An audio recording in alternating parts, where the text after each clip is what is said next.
بسم الله الرحمن الرحيم ألم تر كيف فعل ربك بأصحاب الفيل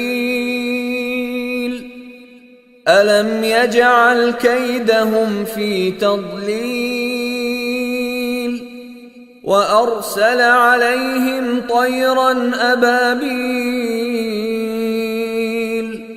ترميهم بحجارة من سجيل فجعلهم كعصف